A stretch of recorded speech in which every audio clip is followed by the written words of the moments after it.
اگه فکر میکنی سیب زمینی سرخ کردن کار ساده این ویدیو رو از دست نده. امروز قراره یه سیب زمینی فوق‌العاده بیرونش ترد و داخلش نرم درست کنیم با هم دیگه، دقیقاً مثل رستوران ها. سلام دوستان، خوش اومدین به کانال آشپزی ما.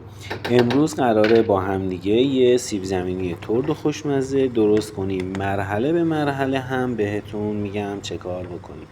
ابتدا سیب زمینی ها رو ما به یک اندازه خورد کردیم و یه 20 دقیقه تا نیم ساعت توی آب گذاشتیم موندش که نشاسته هاش کاملا بره که موقع سرخ کردن ترد بشه.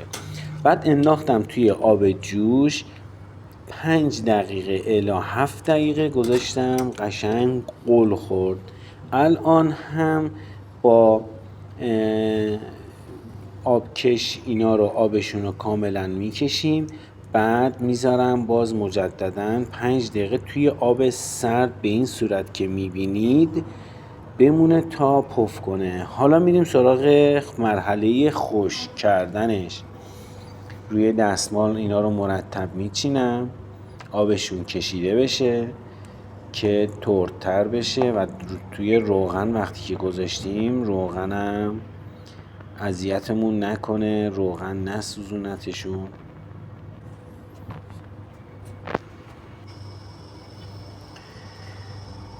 روغن خیلی مهمه که داغ بشه که سیب زمینی هامون کاملا پخته بشه. سیب زمینی ها رو خیلی مرتب داخل مایتابه میچینیم به این صورت.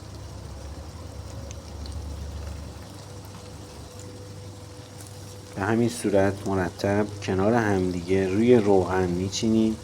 یه مقداری که سرخ شد میتونید ادویه هاتون رو اضافه کنید. من همیشه توی ادویه با سیب زمینی از فلفل سیاه و نمک و کمی هم سس میریزم. اینا رو زیر و رو میکنیم مرتب. فقط باید بالا سرش وایسیم که نسوزه.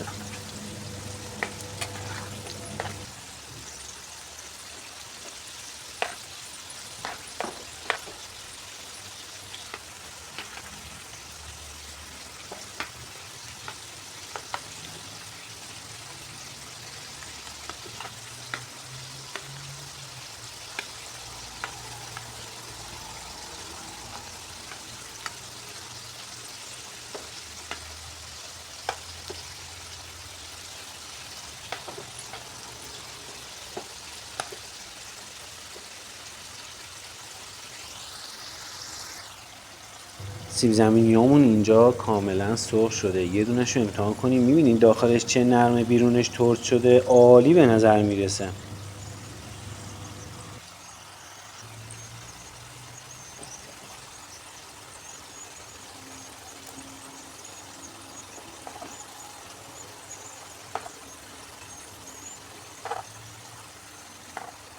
اینا رو حالا من دونه دونه دارم خارج میکنم که سس بریزم روش و بچه ها بخورن.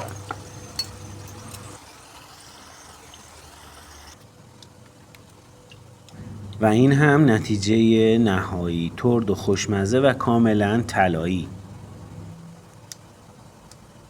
اگر این آموزش براتون مفید بود حتما لایک کنید و توی کامنت برام بنویسید که شما با چه سس هایی دوست دارین این